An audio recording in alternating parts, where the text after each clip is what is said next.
How to fix Roblox Error Code 279.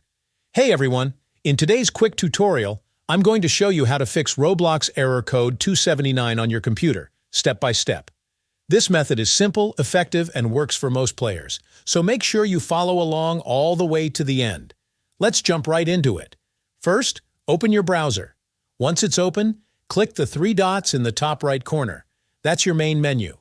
From the drop-down list, scroll down and select Settings. In the Settings page, look at the left sidebar and click Privacy and Security. Now find third-party cookies, and then click See All Site Data and Permissions. At the top, you'll see a search bar. Type Roblox into it to quickly locate all Roblox-related data stored in your browser. When Roblox appears in the results, clear the site data or cached files. This removes any corrupted browser data that could be causing error code 279. Next, we're going to do the same cleanup on your computer to make sure everything is fully reset.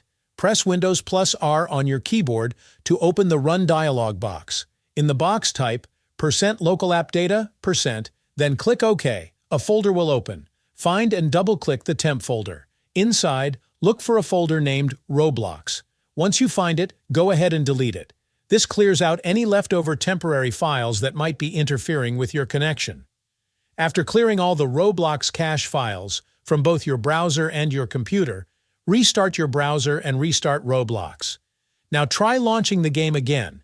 In most cases, Roblox Error Code 279 should be completely fixed. If this video helped you, don't forget to like, subscribe, and share it with your friends who play Roblox too.